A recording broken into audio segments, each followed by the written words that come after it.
Hey, what's going on, everybody? I'm your boy Retro Bliss, and you are on the Retro Bliss Rewind podcast. It's actually the Retro Bliss Rewind podcast. Did I say that right? Yes, I did. Okay. We're going to have some fun tonight. We are going to be talking about the ColecoVision. And so without further ado, let's just get to it. Let's get to the panel. Mike from Mike's Gaming Gala, Brian from BD Retro Mods, and our special guest, Mr. Post Style himself. What's going on, fellas? Yeah, he's not that special. Got my ColecoVision pin on just for the show. Oh, you do You you? can see it. That's right. You know what? He is special because Poe has something for later in the show that he's going to flex over all of us. Oh, yeah. I'm actually fairly new to the ColecoVision. I have to show something to kind of tick Mike off a little bit. As you guys know, I started getting into retro gaming around COVID and started doing the collecting or whatnot. And I went to a yard sale and found a ColecoVision with a number of games there. But when I got the ColecoVision, the guy said, "Here, it works." He showed me on this little dinky black and white TV and showed it to me. And when I got home and the picture was kind of washed out and black and, not working. And Brian and I were friends at that point, still, we had just become friends not too long.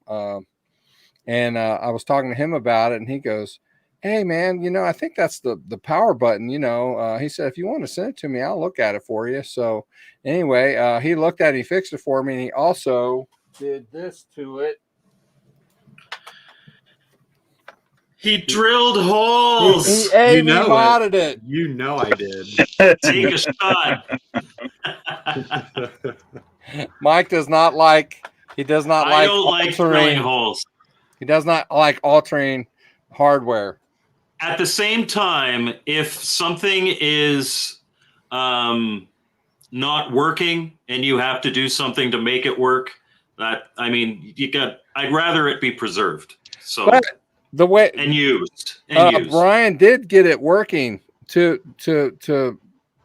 factory, it was working fine with RF, but he asked me, well, see, now you just lost all my goodwill. No.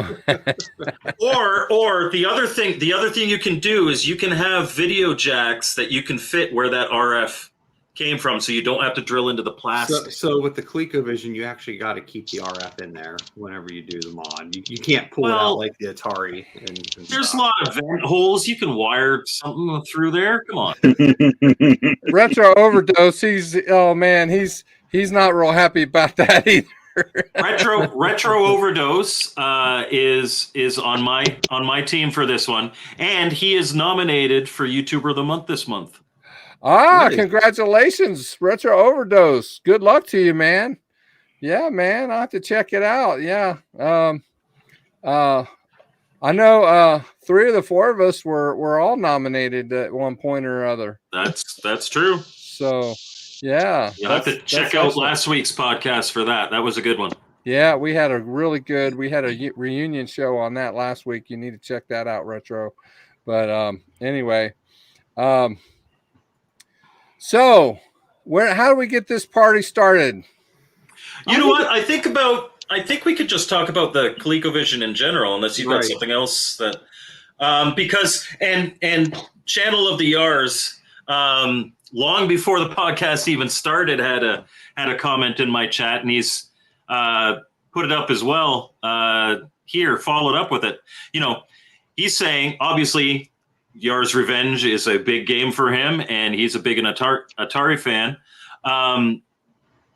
He's saying Atari is better than ColecoVision. And I say it depends on what you consider better, and we can talk about maybe that. Because more power, in every stat, it's better. It's got more button inputs, even though it's got, personally, one of the worst controllers ever made. I hate the ColecoVision controller. But the system itself, graphically, awesome. Its processing power for the time was great. Its audio for the time was great. But more powerful does not always equal best.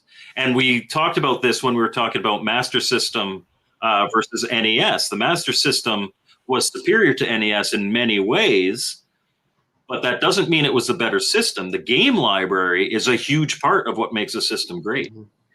And oh, yeah, yep. No, I was just Go saying, ahead. no, and the thing to that, I mean, and again, I'm not going to do a big history lesson, but you got to think about when the ColecoVision came out. You know, it released in August of 1982, and you know, we all know what happened in 1983. So when it came to video games, I mean, you had the quote unquote video game crash, you know, so unfortunately, it like Mike said, it on paper, it is by all means of the second gen consoles, it was the most powerful of them all. You know, when you compared it to the 5200, you compared it to the Intellivision. I mean, and again, when you look at the games that did get released, look and how they looked to in sound compared to Intellivision and Atari, I mean, there's no question it was a better console in the sense of specs. Like I said, I think if the crash didn't happen and Coleco would have made some smarter decisions toward the end there, because you know, not to get too far ahead, but they ultimately added the, you know, they got big on the Atom computer, and that was literally the downfall of them, because it had so many problems. But but again, if you didn't have the crash, it would have been really interesting to see what that catalog would have been, because they had a lot of support. I mean, they had pretty much all the big players behind them. I mean, the only one they really didn't have was, I believe, Activision. But I mean, you had you know, a Magic, you had Sega, you had Parker Brothers, you had a lot of those big players at the time porting stuff. And for the time, you had not Nintendo exclusives, but the best versions of the Nintendo arcade games. But like you said, it came out in August of '82. ColecoVision had a lifespan of about 2.5 years.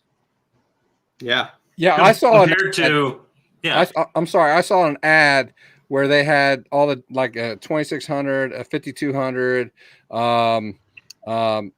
26 some other systems, and then they had the ColecoVision, and of all of them, the ColecoVision was the most expensive, and it was only $99, and they were trying to get these out, clear them out, because people were not buying them. They just were not buying them. Yeah, all right, but it was like pulling teeth for him to get the CEO of Coleco to get the ColecoVision out in the first place. So whenever it started to fail, I think that they were just like, bye-bye, come in with the Cabbage Patch Kids, you know, after that. Well, and you also have to remember, Coleco stands for Connecticut Leather Company. Right. They weren't a video game company. They did a lot with Telstar. But Retro Overdose mentions, and he's absolutely right, that the crash was a Western thing. Yeah, it was. And certainly, if you were a gamer, it was heaven, because games were like $5 at the store on clearance and all that. There's a lot of people that lived through that era, and they're like, "Oh, there was no crash. We all played video games and all that."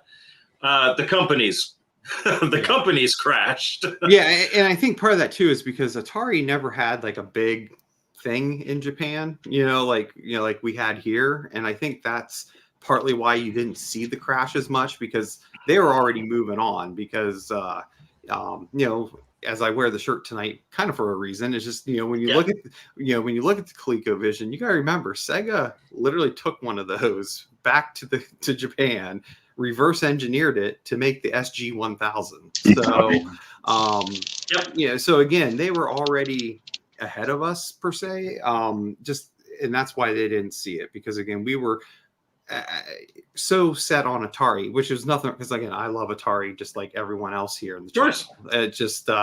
But there was just so much trash coming out on the Atari at that point that people just lost confidence. Just like with the 5200, they spent way too much for what it ended up being, and people were very disappointed. Now, again, it's a great system. Controller killed it. And again, as we're going to talk here, the controller didn't help this one either. I mean, for whatever reason, in the second gen of consoles, controllers are just bad across the board. It's a curse of the second gen consoles. So yeah, I'm not sure I'd go that far, but I would say definitely with the ColecoVision that it's a system that I really like, killed by this, which has then been, was kind of sort of helped with this, and then absolutely saved by Brian Abidi Retro Mods decades later. Yes. Is it time yet? No. Yeah, let's hold them up. We're gonna do it now. Oh geez, I guess I'll hold mine up. Yeah. The best controller for the ColecoVision is my favorite accessory.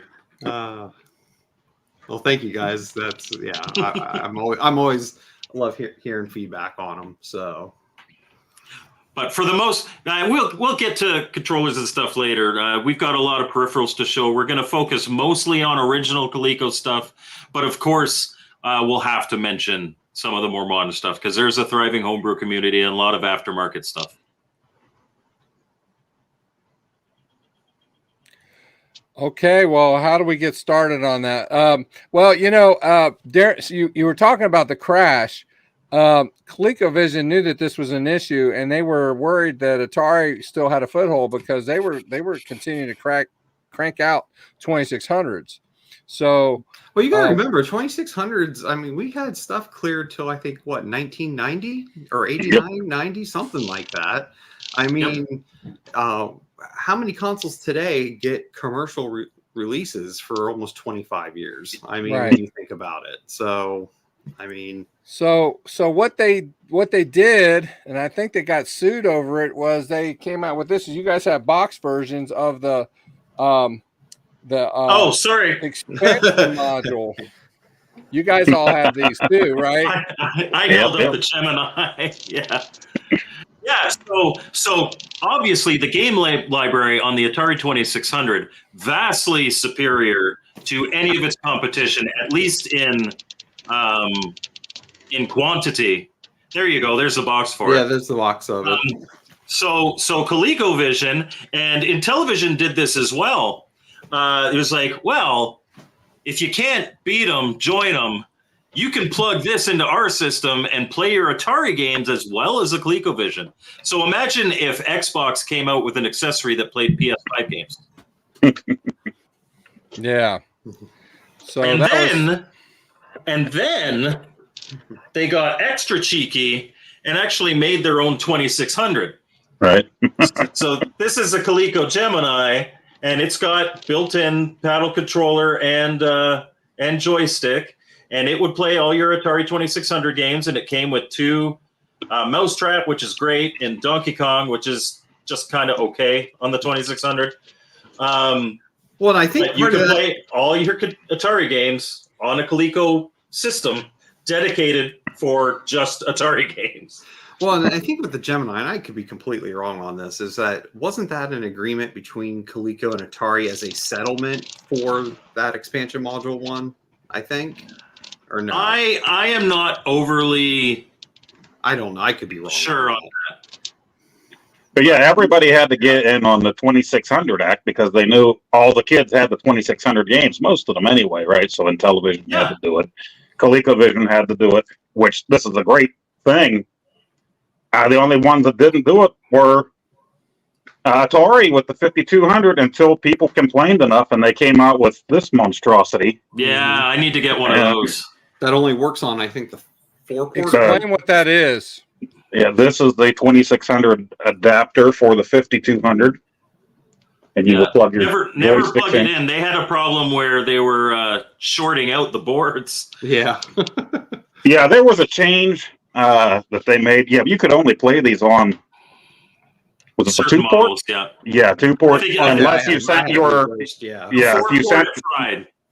Yeah, unless you sent it in to have them redo the board for you, or now you can do it yourself. But I never use the thing because I have a billion ways to play Atari, but I had to have it for the collection when I saw it. But it's nowhere near as pretty as this, I think. You know. Oh yeah, that expansion model is pretty sexy.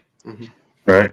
Well, and the thing to remember too is the time period of all this, because I know someone mentioned it too about the momentum of the 2600, and I mean, and that's the reason why you had this stuff, because the mindset was, why am I going to buy a new system? I got all these games sitting here. I don't want to get rid of these games. I've invested too much, and the market. I want to.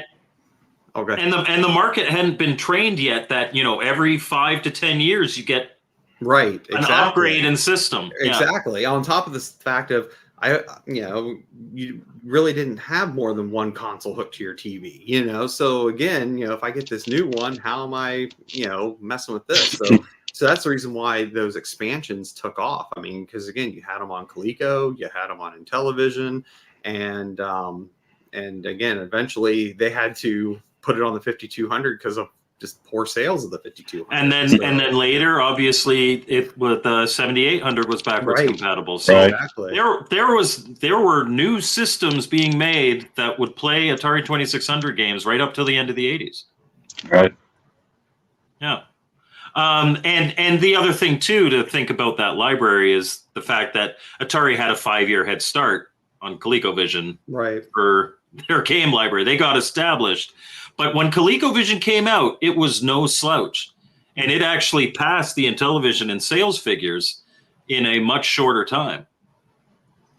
And I mean, I think its retail price at the time was, I think about $175, which, around today's standard is about 500. But but that was still cheaper than the competition, because I believe the Intellivision, when it first came out, didn't that start at like $250? I think it was significantly more expensive than the 2600. So I know that was the appeal, with the ColecoVision too. Like the price point it came in at was cheaper than other consoles that were released initially. So for that generation. And then the ColecoVision obviously had other accessories. And Retro Bliss had shown his in a previous controller episode, but I thought that I would show mine this time because his was missing the gas pedal. And this thing, okay, it is not a good steering controller. You would take this, you'd put it out on the floor, you would put your ColecoVision controller in here, and that could be your shifter knob. But for what it is, this thing was decent. The games that it worked with were not. But as an accessory, if you had this when you were a kid, this was damn cool. Right, you can throw the big old batteries in there. Yeah, it could be plugged in. Right? Sorry. Yeah, just the batteries. Yeah. So it's 6 batteries, right? I think it's 6 C's, yeah. Oh, so 6 C's, not I don't 3 think pairs of double D's. Stop. Wait a minute. I got 4 C's still in mine. 4 C's. Because I used it recently on a homebrew game that we're not talking about yet. All right. See, I know how to do it now. Worth it. You got to behave yourself on this. This is a PG show. I just said a letter. I know, but it's gonna. I got people on the chat now. It's gonna start getting bad. No, because the worst one's right here. That's true. I said nothing. I was talking about batteries. I got me all flustered now. My goodness. What if my family's watching? Well, they don't watch anything that I do. So there's no problem there. Hey, Operation Shutdown, you are a moderator on the channel, man. I may need you today. I don't know. Operation Shutdown, I don't know if you just joined, but I did mention drilling consoles, so you got to take a shot. He's about ready to go again. Okay. but no, so when we talk talk about the driving control, the other one, and I think one of the other guys here have a better box version, but then they also had their roller controller. Nice. I don't have one of those yet. And this is very interesting, especially when you do go back to like Atari's trackball, which and again, I personally I feel the Atari one's better. And also, I don't believe this is like a true trackball in the trackball sense, because one of the weird things with it was you actually had to plug it into the power port of the console, which then the power brick plugged right in behind it. And then you had the just controller extensions that then went into the console itself. And then you had the ability to put the original Coleco controllers then in on the sides. And I mean, it definitely worked for what it was designed for, but again, it's one of those just interesting pieces, for its time, especially when you think about how the Atari trackball was created. You really have to hand it to them, though. It looks awesome. Anybody seeing this in the store would want it. But yes, Absolutely. but to channel the R's point, because I guess we did kind of skip it a little bit. I mean, you did have the original controller with that, and Mike's already given his opinion of it, and I will concur with it. I mean, it's bad. Especially when you're used to other consoles. And again, the problem I have with it, some of it's similar to Mike's, but like just the idea of the joystick piece up on the top, I never did understand that. I mean, it feels that like it makes more sense at the bottom. And it's stiff. So it's a very stiff. Like if you get a working 5200 controller, the joystick's at the top, but at least it's a gentle analog. Like it doesn't feel like you're wrenching it out of your hand every time you try to get Mario to go up the ladder. Mm-hmm. Yeah, and sometimes you have to go into these things and bend the little leaves. Well, I was just going to say, because I mean, I don't know if you can hear it in my microphone, but like this particular one, hear that click? Oh yeah. So I mean, it's just after a while with it. I mean, to your point, you got to open it up and kind of fix it up there. And I have that. Yeah. You know what that is, don't you? I have it, but I never put it in. Well, you don't need to when you got Brian's controller. I don't have one of those either. I'll have one. Mine's still in the package. So is mine. Sorry, I was going to make a joke, but I'm not allowed to. I know where stop you're going with that one, but the other thing with this controller, which again, you had this with the 5200 and others as well, but I've never been a fan of buttons on the side. I've never been a fan of that. And I mean, because honestly, even Atari did the same thing with the 7800 for the American version, controllers. Yep. It's just, I've never been a fan of side buttons. Although these buttons on the side feel better to me than the Pro line for the 7800. To me, they do. No, I mean, these at least can push in better. I mean, right. and that's one of the issues with the Intellivision. They're fairly stiff on the sides. Especially in Intellivision 2, those are horrendous. But Intellivision 2, it's like it's the buttons don't even move. You just hurt your finger. But speaking of, that with your controller, and even the systems themselves, ColecoVision had pretty poor quality control when it came to manufacturing. Mm-hmm. As great as the system was and as high end as it was for when it came out, there are a lot of issues. The power switches are a very common issue where it it doesn't let enough juice through and your system doesn't work right. Controllers, they're more than like any 2600 I come across, it works or I can make it work. Any Intellivision that I come across, for the most part, it works or I can make it work. At least the system. The controllers with the Mylar can sometimes be funny. ColecoVisions, they tend to have a lot more issues. They definitely do have more issues. I mean, the positive note, if you know what you're doing with them, I mean, you can still get a lot of the parts, because one of the benefits is it used a lot of common parts when they made it. So so a lot of the issues, like you can go to console 5 and get replacement, RAM chips and a fireball they'll send you when you order. right, exactly. So I mean, it is good you can get a lot of the parts at least still to fix them if you're comfortable doing that type of stuff. But to Mike's point, though, there is definitely issues like the power switch. It's just not good. And again, some people are purists and they would prefer you to rip the power switch apart, clean it all out, put it back together, and it will work again. But I just feel, for me, I think you do delay the inevitable, and I like just putting a new switch in. And again, I think Phil showed that. Didn't you show that already? I didn't show the switch. I can. Okay. Yep. But I mean, I just put a rocker switch in them, and they work so much better. And then you don't have to mess with that anymore. And and a lot of times it'll clean up that artifacting or the problems you're having with the graphics. Power switch. Yep.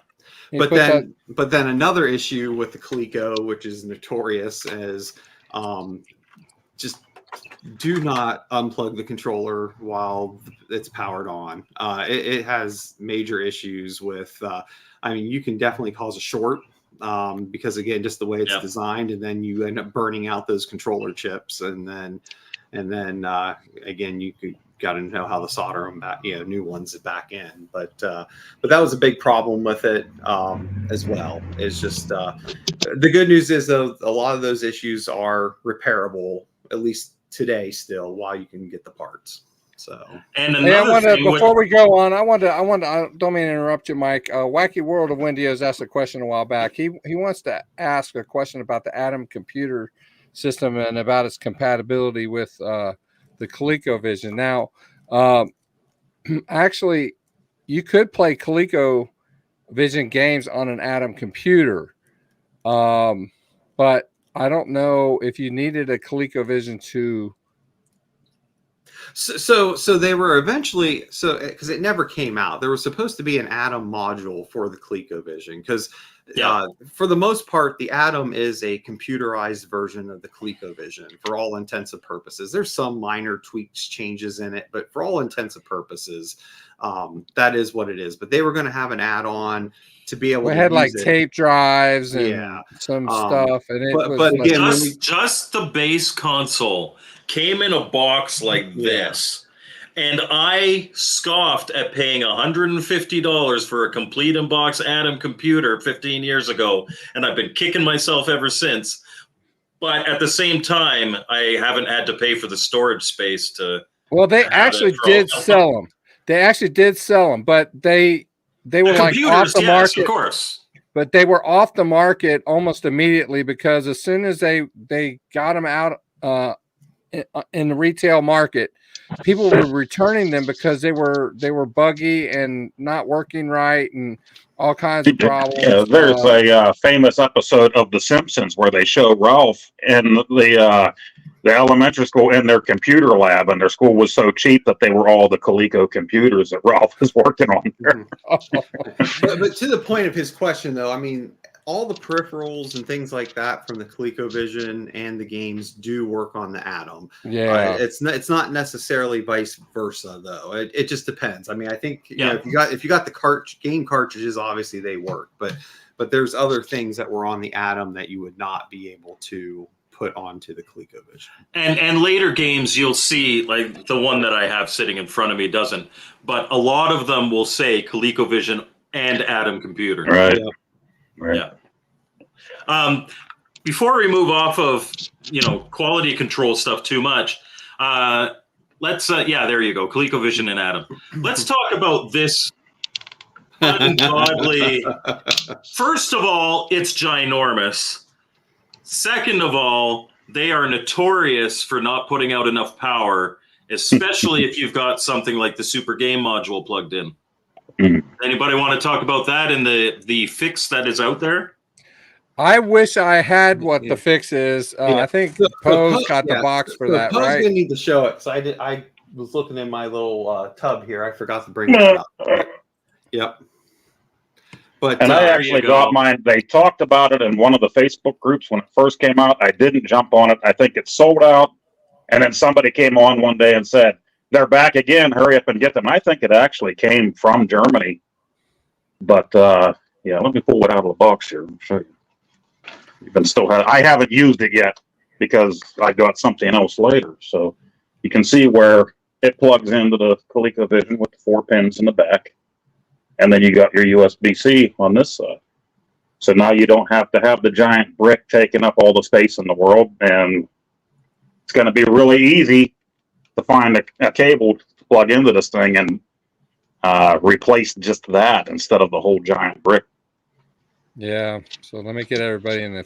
Got busy with the chat. Sorry. But yeah, no, again, it's one of those, I think it was almost like, hey, here's a very cheap power supply. Let's make sure it works with the ColecoVision, because for all intents and purposes, it did not need to be the voltage. And let's line it with lead. I mean, the thing is, it's notorious for going bad. And the bad part, and that is the bad part if you are, wanting to go back and get a ColecoVision, you're going to get a power supply and it'll probably work for a bit. But the thing is what you might not realize is that it might seem like it's working, but it's not necessarily putting out the full voltage that it needs to put out, which in turn can cause some other damages eventually to your console. And, but the bad part is there's really no replacement. I mean, like what Poe showed was amazing, and it's worth its weight in gold. I mean, it's worth every penny. I think it was $50 for it.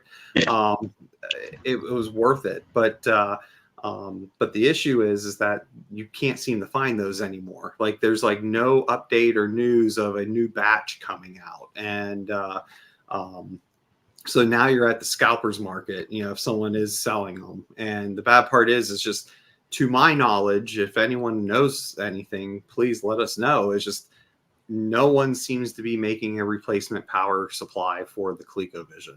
So, and a lot of it's just because of how it's designed, where again, they came up with a way to use that. So maybe someone can build off that to eventually get us a different one. Because you can see, like, they've got the output on pin 1 is positive 5 volts, and pin 2 is negative 5 volts. Pin 3 is 12 volts, and then pin 4. Like, what the hell are they doing? Just put 9 volts into your system, which we all know is all it needs. Yep. Anyhow, the joys of ColecoVision. I never got around to using mine just because, like I said, I had the artifacting problem. I bought a rocker switch when there was still a Radio Shack, so that's when I was gonna do this for my ColecoVision. But then something else came about later, and I still haven't fixed that switch. I have the rocker switch still sitting there in the Radio Shack packaging. But when I saw these and people were saying grab them now, it's like I should grab this just in case, because originally the idea was I was going to keep that ColecoVision hooked up in my game room forever with all of my systems down there. So, but now you have something even better, so you should send me that power supply. or you should send me what you have, which maybe you can talk about that. Yeah. The ColecoVision Phoenix is what we're talking about here. And I have it right here. Just a little tiny. They have one that was the color of the atom. That was the game that came with it. I'll take that out so you can see. The original ones of these, I think did they 3D print the original batch? I think. I think just the prototype. I think they were all injection molded that they sent out. Yeah, then on the back they have this. It just says expansion, so I haven't used that. But your HDMI and then the power cord goes in there. Now on the front of this, you can use your ColecoVision controllers, but you also have a Super Nintendo controller port, which is so awesome. And I didn't grab mine. I could have shown that. Yeah, I don't have that one with the number pad in between. Yeah, so the Super Nintendo, what we're talking about is the Super Nintendo had a modem controller that had a number pad in the middle of it, much like a ColecoVision controller or an Intellivision controller or a 5200 controller. And so they have native, and also it wasn't mentioned, the ColecoVision Phoenix is an FPGA ColecoVision. Yeah, yes, exactly. And you can plug your Super Nintendo directly into it, that controller, and play ColecoVision games with the full number pad. Now, prior to that, there was a kit, and I actually have the kit here, but because I wanted to get a Phoenix one day, and then they never make them anymore, I didn't do it. But you can convert this with this kit. And another reason I didn't do it, because I had to put all the surface-mounted diodes on, and that's a pain in the butt. But this would convert your Super Nintendo modem controller to work with a regular ColecoVision with the the DB9 connector. And there are certain button presses you can do together to mimic the keypad. But for me, I just find it's easier. I can put my ColecoVision controller in either of these ports, my Super Nintendo in the side, and use the keypad from this, but play my games with this. Sometimes I use my 8-bit though wireless one, but it's kind of like you still got to get up to put games in and stuff. And well, you don't have to. You have your SD card, which this one they even branded with the little Phoenix on it that came with it, and you put your games on there. It has a core on it for Atari 2600, so you could put your entire library of ColecoVision and 2600 games on the thing and just play them all. And the one that I bought was through Coleco Holdings. They got so many, I think, from CollectorVision at the time that they were going to sell. So I ended up buying just their cheaper version. I don't even remember the price on it, but they ended up being out of stock. So he sent me the deluxe for the price of the cheaper one. Ooh. So I don't really remember what all was special, except they already had a few game ROMs on here that were Super Game Module games, which I forgot to mention that too. The Super Game Module is built into the thing. Right there. And they threw in this Atom controller, came with the thing, and then you also got the Sydney Hunter Caverns of Death came with it. Which is a good game. But on the SD card is the other Sydney Hunter game that came out for the ColecoVision. They put the ROM on there for you already when you bought the thing. But the thing that I find really hilarious is a lot of people that bought this direct from CollectorVision never got a real box aside from a cardboard box. And Coleco Holdings decided to do their own box. And I've showed this on different groups, and people just find it hilarious. But this is their box for the thing. It is really funny. And they put a chameleon on there. Yeah, I love the chameleon, just to poke fun at the Coleco chameleon. And I love that the deluxe collector's edition package, it's like, we'll give you the controller that doesn't match your console. Exactly, yeah. We got that. And somebody must have yelled at them or something, because there's actually a sticker they put over this. It says Chameleon Bundle Package, but the chameleon has a piece of white tape on the thing. But it comes with CollectorVision's instruction manual that tells you the button presses you need to make if you're using a Super Nintendo controller. And, it looks like a ColecoVision manual. Everything's inside. But I'm glad I grabbed it when I did. Because they kept talking about a third run if they could get at least 300 people to order the thing. And now they'll straight out, Toby will tell you straight out on their Facebook page, we're not doing it unless a third-party company gets involved and takes this thing over. Yeah. Which is a shame, because that thing's slick. I mean, I wish someone would grab it so we can get our hands on it. I really, really wish I had been in a position to buy one when they came out. It just came out at the wrong time for me. I would love one. Third party, please contact CollectorVision and produce some. Mm-hmm. Yeah, Dr. Volk, who is another nominee for this month's YouTuber of the Month. Hey, congratulations! Is asking what our favorite ColecoVision game is, and I figure I'll start. Believe it or not, Ladybug. I love Ladybug. Oh, Ladybug is awesome. Mm-hmm. You know what mine is? It's Pepper 2. Oh, nice. I love that game. That's such a great game. That's a Well, they good. do have so many good games. It's really kind of hard to. I mean, there's a ton, and again, I'm sure we'll go around here at some point and maybe talk about some of our favorites. But I guess one off the cusp right now would be Nova Blast. I really like that one. It's kind of I don't want to say a Defender clone because there is enough difference with it, but it's in the style of Defender. Hey, BCB. It's just all YouTuber of the month stuff. It's like 3 of us BCB. here. All these BCB in the chat. We have Retro Overdose, Dr. Volk. Yeah, man, all these YouTuber of the month people, man. What's going on? They have, but actually, I kind of forgot about it. Before we get into talking more about the games we like and stuff, I was going to show the other console here. Yes. Let's do that. Yeah, Let's do that. Because again, good point to get on. So like I said, if you can get your hands on a Phoenix, I mean, that's obviously the way to go. Unfortunately, third-party market right now, the thing's astronomically stupid expensive.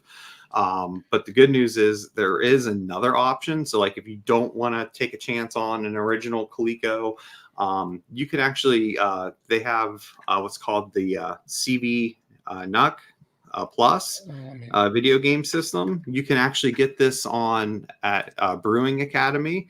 It comes in a couple different options where you can get the board and like as a kit with like the 3D printed shell, the keypad and the board, and you can buy the parts yourself to put it together, or Brewing Academy actually sells them completely assembled. But ultimately, this is a ColecoVision, and you can see how small it is, kind of like the Phoenix. I mean, when you put a cartridge to it in comparison, just to kind of give you the size. But what's nice about this though is again, it's a clone console. It is not FPGA, so it is just a ColecoVision clone. And again, everything I've thrown at it has worked. I've not seen any compatibility issues. But it does have the keypad here, so that way, if you are maybe using an Atari controller or maybe a modified controller for the ColecoVision that doesn't have a keypad, you have that there to be able to use it. You still have your basic joystick ports for player 1, player 2 for the ColecoVision.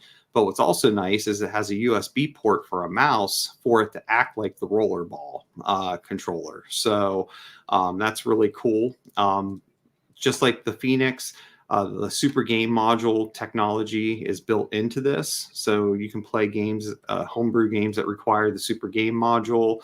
And then just on the back, you have your power supply for it, your on-off switch, and then it has a jack for composite AV, which the jack to it is the same composite cables you would use on a TI-99 or an Atari 800, and other Atari 8-bit models. But again, this is a neat little way to also experience a ColecoVision. Like I said, if it's something of interest, you can go to Brewing Academy, check it out. So let me ask you a question. Will that work with a multi-cart like an Atari Max or a backbit? Yep. It does. Yes. Okay. So I'm impressed. So I presume then that it doesn't work with a ROM dumper. Does it actually read the ROM from the cart, or does it dump the ROM? No, it's literally so like when you think about like the old like NES clone consoles and different things like that. Oh, so it's actually got the chips in it. It's actually chips in it. So I mean, there is no ROM dumping or anything. It literally is acting like a true ColecoVision. That's really cool. So like I said, flash carts work just fine. Like I said, everything I've thrown at it has had no issue. So I know in addition to the Phoenix and that there, which I'm definitely going to check that out. There was another, and nothing had come out yet, but he was working on an interchangeable FPGA Atom computer. That would again be I saw that. And it had these little modules that you could put in and out of it. I haven't seen anything. I don't know if that was abandoned because I haven't seen anything for probably about 6 months on it. But there was progression and renders and diagrams for that. So there may be a separate FPGA option in the future. I do not know, but I remember seeing that for sure on Facebook groups. Cool. So again, definitely check it out. I mean, I'm not going to say it's like cheap, because I think to get it fully assembled from Brewing Academy is like $250, I think. Like if you want to get the kit to build it yourself, I think it starts at like $80. But one thing I saw, because I wanted to initially build it myself, by the time you get the part list and you start trying to piece it out yourself, because you're not buying anything in bulk, it ends up being more expensive than just getting it already fully assembled. So Pierre is commenting that the CV NUC is $275. Also, is it now it's $275? Okay. Yeah. So it does seem to keep Thanks going up. inflation. So, yeah. So I think it keeps my starting- Phoenix is only $4,000 if Mike wants it, and that's U.S. money, not Canadian. Not Monopoly money. Yeah. So I again, can do Monopoly money. So again, it all comes down to how much you really want to invest in it. Like I said, I really like it. But again, if you're not a person who plans on investing a lot of time into a ColecoVision, it might not be for you. But at the same time, if it's something, if you're the type of person that just wants to play and are going to spend years and years playing, I'm on my third ColecoVision. Getting one of those, that should last you your lifetime. right. Yeah. So again, just something to check out there. Like I said, I really like it. I'm impressed with it. Like I said, just another option out there, if you want to try to use original Coleco hardware stuff. So, but yeah, with that, I think, really cool. let's probably talk about some of our other favorite games, because I know Dr. Volk there's wanting to get a list together to try out. So, so what's some other ones? If you're looking at original releases, hands down, the best Donkey Kong is the ColecoVision Donkey Kong. Aside from this, play with a different controller, whether it be Brian's or something else. Donkey Kong is hands down the best on the ColecoVision of the original releases. Yeah, I mean, the whole reason people jumped at the console to begin with. So Yeah. Yeah. There's a really cool story for people to look up on that. That story is really cool, how they went about and almost got, I don't want to say any bad words on Phil's show, but screwed over by Nintendo at CES that year after they already put down $200,000 for Donkey Kong and offered, I think it was $2 per cartridge sold. For sale, yeah. Yeah, and then they went to CES and they were told Atari was going to get it. And so, that really cool story there. So, look, if you don't know it, I pretty much told it all, but look it up. But then Atari got it for the computers. They got the rights for the computers, which you could say that the 8-bit line Donkey Kong is just probably a little bit more superior just because it has all the screens. Yeah, but that's computer. We're talking consoles. That's why I said this was right. Right. Definitely the best pack-in game of any, right? Killer app for sure, compared to the competition at the time. I mean, for me, you're lucky that Space Invaders was never a pack-in, because I would fight you on that. I like Space Invaders way more than I like Donkey Kong. And that's kind of surprising. Why wouldn't they have made that? I mean, first you had Combat, but after Space Invaders came out, that should have been a pack-in. But instead, I guess because it's a little bit superior, we got 2600 Pac-Man as a pack-in with Combat. That might be why. It's 100%. He's looking to boot you now. Oh, I thought maybe he was pulling a G. Parker and he was just out there in his own little world. I get confused with the beard. You didn't get booted. You're getting preferential treatment. When I mention Pac-Man and being anything good about Pac-Man, I get booted. Yeah, well, I was talking to someone about Todd Fry on one of my comments on one of the videos. Man, that guy was clueless, But Atari, they just didn't have their act together when it came to how they did that. Man, I'm bitter about that. I still am. The thing with Atari though too is they had their system out there. Everybody had it, right? We're the man, so we can do whatever we want. If we got to rush something for the holiday season, people are going to buy it.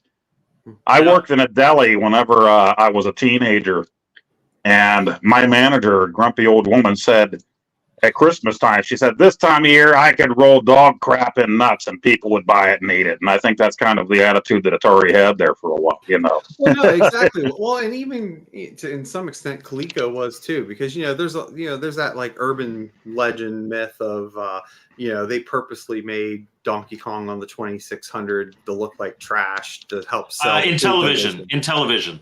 Well, both. I mean, they're both.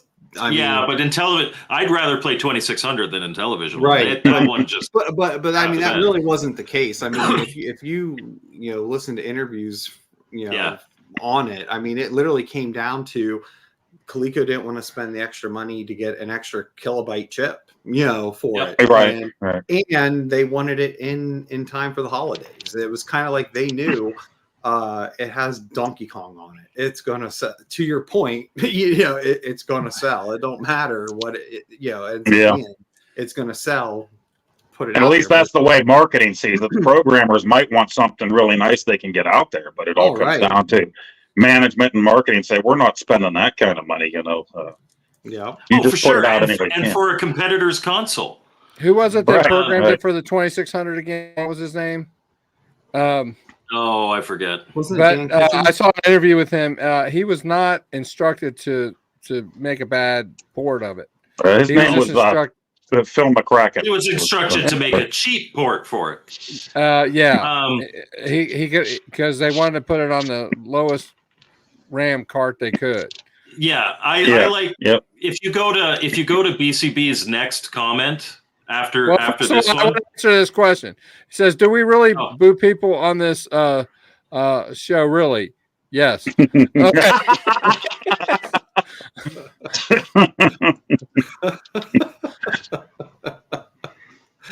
Oh boy. Okay. I didn't do anything. Okay, go to BCB's next comment. Okay, hold on a second. Where was that? Okay, let's see. Where he's like, imagine 40 years later. I lost it. I lost it. You and your antics, I tell you. Well, anyway, he's just saying Retro Bliss bitter about Pac-Man 40 years later. I imagine if he ever meets Todd Fry, he'd be like, listen, when I was 12, come on, man, get over it. I was going to be nicer, but you booted me for no reason. Oh, there's always a reason. But yeah, so real quick, before we finish our go around, because I know we're starting to get on the time here. There's a few things I want to touch on before we go, though. But again, one other thing, because we kind of briefly touched on it, but if you are in the ColecoVision market, the other thing to look at is flash carts. Because Coleco games aren't like overly expensive. It depends on what you're looking for, but I mean, it is nice to have, especially for homebrews, because there's a huge homebrew community, which we really won't get into tonight on. But with that, like I said, this is kind of the standard one, the Atari Max Ultimate SD.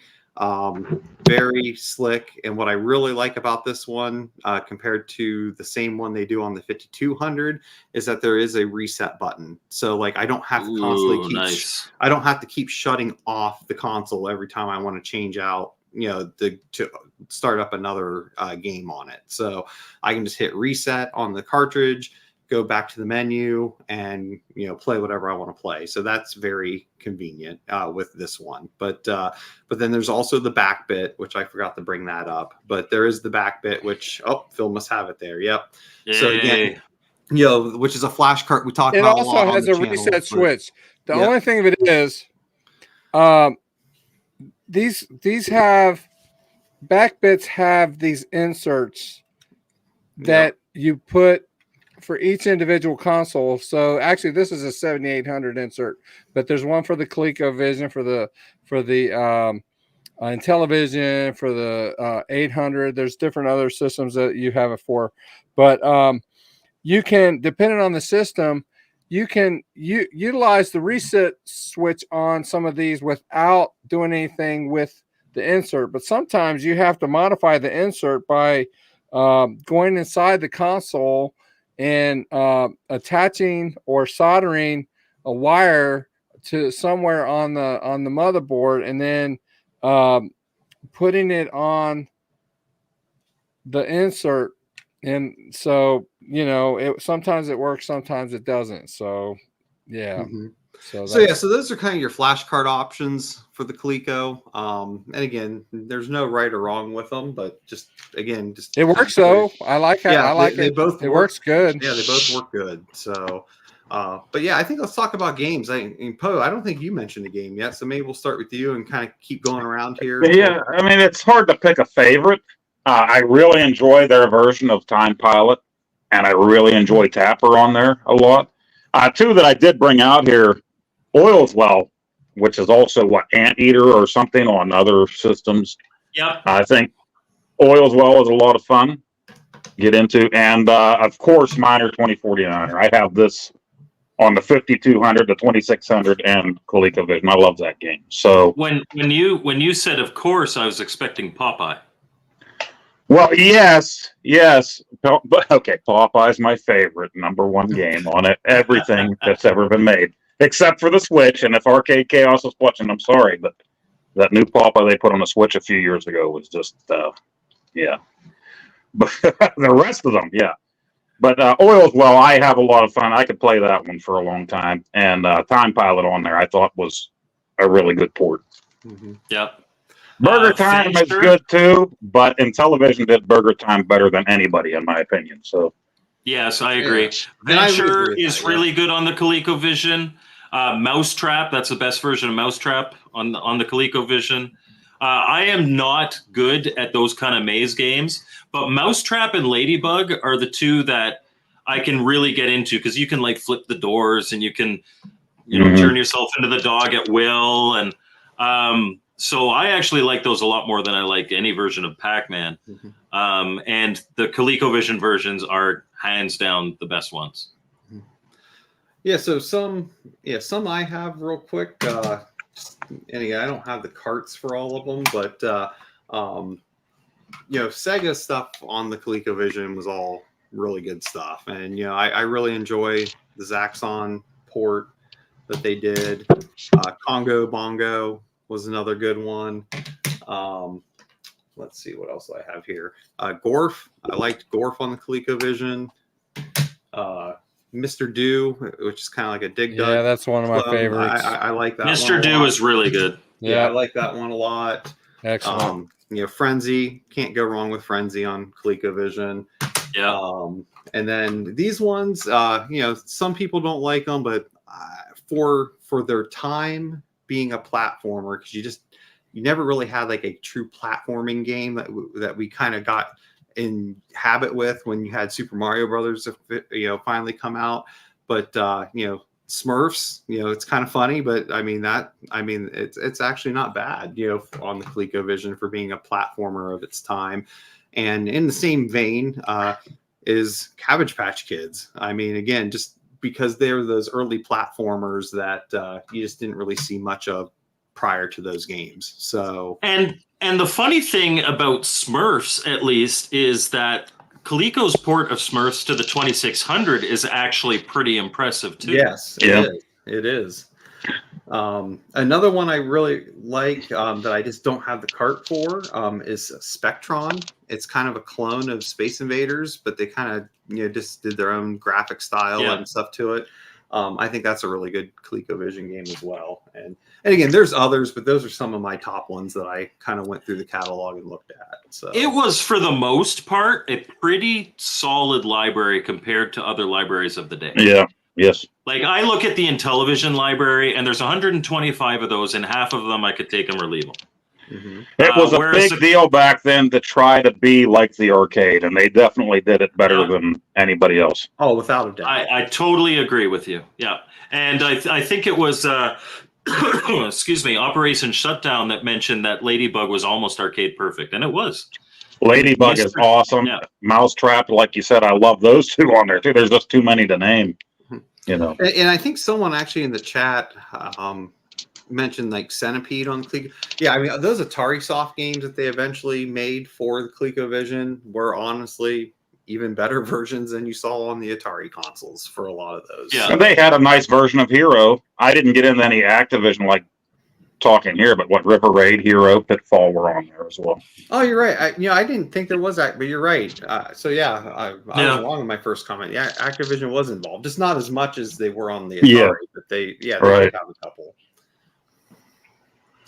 Yeah, cannabis kids like Coleco and Television proved that back in the 80s it was possible to have a controller with as many buttons as a PlayStation or Xbox. At some point in time, someone was like, we need more buttons. You know what has a lot of buttons? Those new touch-tone phones. That's modern. Let's do that. And they got this great cord idea for these things too, right? Yeah, I know, right? Let's do that. I hate this. I would have got caught in my mullet back in the day, but thankfully, due to nature, there's no mullet left anymore. At least you can unplug them. And so Michael Thomason, who is our guest next week, he is a massive ColecoVision fan. That is his favorite system of all time.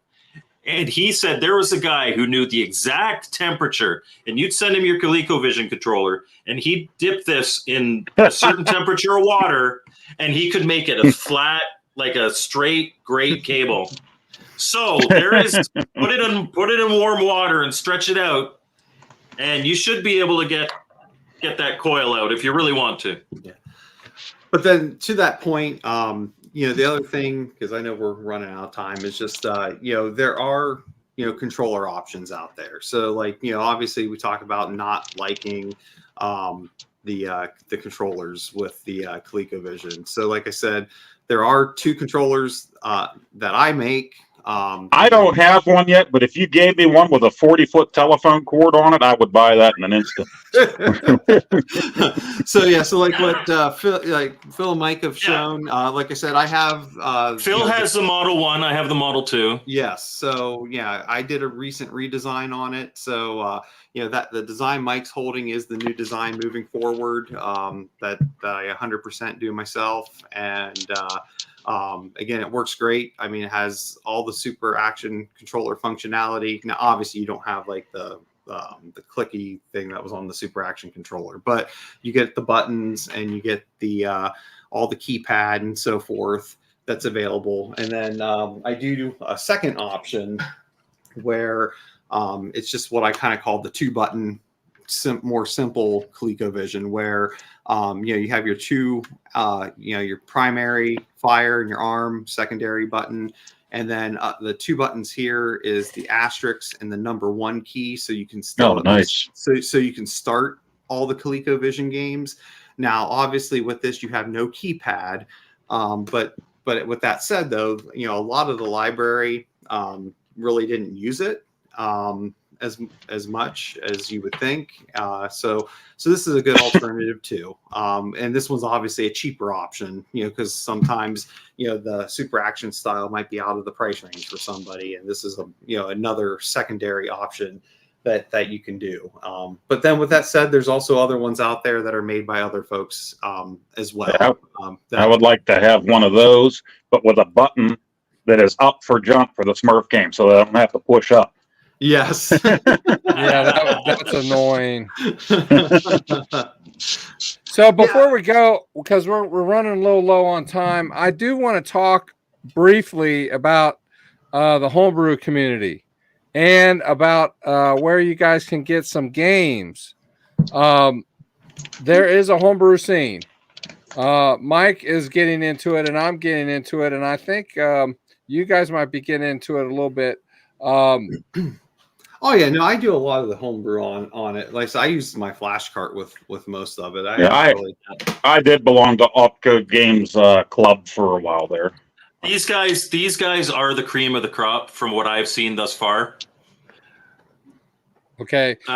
Almost all their games are super game module games, though. You need one of those. Yeah. So what I've done, and Mike, if he hasn't done so yet, I'm sure he will later because he simulcasts the show on his channel. I have put links to all of what I'm about ready to mention in the description of this video, and he'll update his description after the show to reflect that. But 8-Bit Millie has a website called Console Moo, and he is distributing his games as well as some other games where he has ColecoVision games and other games as well there. And he writes a number of homebrew games for the ColecoVision. And there's a website where you can get them there. And I want to point out, just to let you know, and I want to zoom in on myself here just for a minute. He condenses his packaging, and he does that for a reason, to save money on the game. Now the cartridge is in there. I haven't opened this game up yet, but this game is $30. So that's quite a savings if you guys know anything about how much homebrews cost. Yeah. A homebrew can cost $70. So I really support that. I have no problem with the smaller packaging. It's still complete in box. I presume there's a smaller manual in there, but still a manual. I have not opened this up yet, so And I was going to say I don't think those have. I don't And think those have. his actual cartridges look really cool too that he makes himself. So yeah, they're actually white. I do have a few of his older games in the bigger boxes. And they weren't the best packaging, so this looks like it's custom packaging to fit a cart. I kind of like that. If you know anything, like I have the if you have an Atari 2600 Plus, you know the boxes that came with that, they're about the same size as that, so they fit real nice on the shelf that way. Waste not, want not. You don't need more than that. Right. So you have that. But you can also he has a club. He has a club there where you can join his club and have access to his ROM library and get all of his ROMs, and it's like $50. And so that's there. But there's also another website, CollectorVision. There's a link to there. Good Deal Games, Michael Thomason, he runs Good Deal Games. He's going to be on the show next week, by the way. He has a section in his store specifically for ColecoVision homebrews. And then there is a place where you can get homebrews. It's called ColecoVision Addict. I don't know if you've ever heard of that or not. But I believe that you can get, I think a lot of them are free ROMs. Okay. And so there's a link in the description for that. Yeah, that's like a site that's just like encompassing like everything Coleco. Yeah. To let you know what's out there, and if the games are openly available to download like that, they put links to them, so that way you have a easy spot to just grab the stuff. Right. And then Poe mentioned Opcode games, and so there's a link in the description to their Facebook page there. And so they don't have a retail website. So if you they do, but it's not made public. My guess is because of potential copyright stuff. So in order to get there, I do believe you have to go to the Facebook page to access that. Is that correct? If you're interested in their stuff, contact them through Facebook. Yeah, that's Didn't the best they have a lot of stuff available recently on CollectorVision's site? I thought it was them, but somebody was selling a lot of their stuff on the CollectorVision website. I think that was the Pixel Boy stuff. I think maybe. Yeah, maybe it was Pixel Boy. Yeah.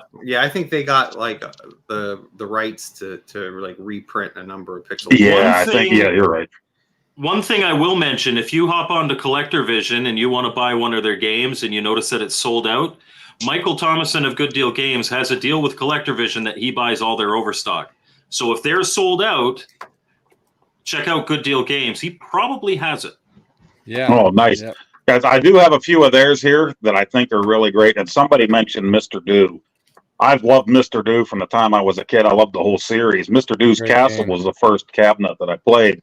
But they came out with Mr. Do Run Run. And this is a great port of the arcade. Love this one. Run, do run. Right?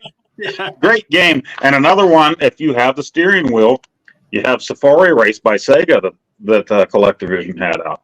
And I played this on my channel a year and a half ago or so, right after I got it. And it works great with the steering wheel, even better than the Dukes of Hazzard. But I had to have this because I'm a good old boy. All right, all right. I've got a friend that lives a block from me, and he drives the General Lee. He put $100,000 into that car. Oh. And it even has like the proper air horn. The do do do do do do do do. It's pretty awesome. Okay, and then I have two more links I just want to mention. The Atari Max multi-cart we mentioned. If you guys are interested in getting a multi-cart for your ColecoVision, and a link to the Bit multi-cart. So that's really all I have. So no, I live in Ontario. Yes, we have a General Lee up here in Ontario.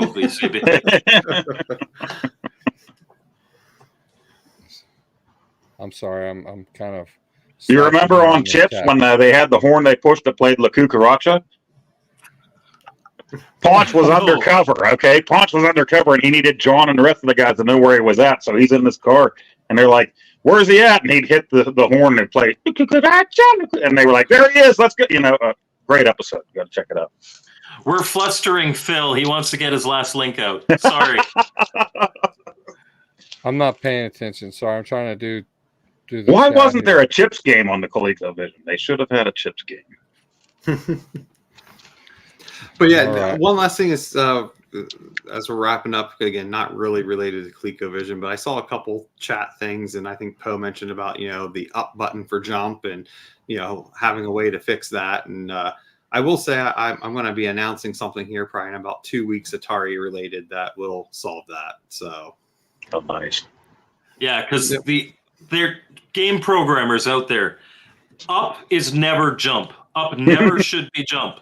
At least they not in a from the platformer. 2600. They started that with the 2600, Right. and they just decided, some programmers, when they had access to an extra button, they just thought, well, why not? Let's just make it up. It would be easier. They also started crappy ports with the 2600. We don't do that anymore, do we? I know.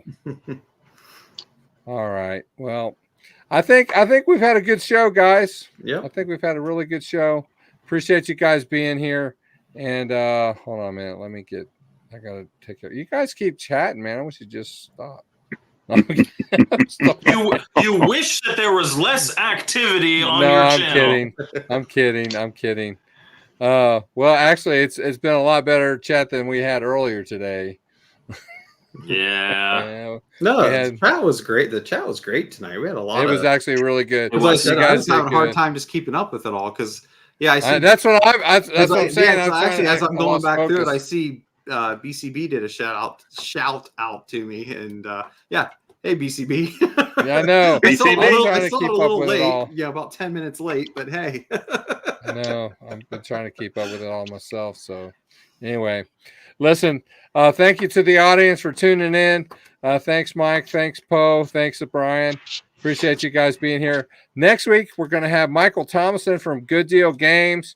And I'll tell you why that's special. He's been on documentaries. He's published books. He is a professor of video game history, teaches courses, former Guinness World Record holder for largest video game collector in the world. And he always says no when he's invited on podcasts. So next week, as a personal favor to me, he is coming on our podcast, and you'll have access to one of the coolest wealths of knowledge I have ever met in the video game industry. This may be a longer than an hour show next week. If we let him go, we just may be listening and let him roll, baby. That may be what we do. All right, and it will be. My review next week is of the new homebrew that he's launching for the Sega Dreamcast, and it will be announced on our podcast next week. Nice. Wow. Awesome. Nice. All right. Well, guys, thanks a lot. Take care. We'll see you next time on Retro Bliss Rewind. Take care. See you guys. Bye. Bye.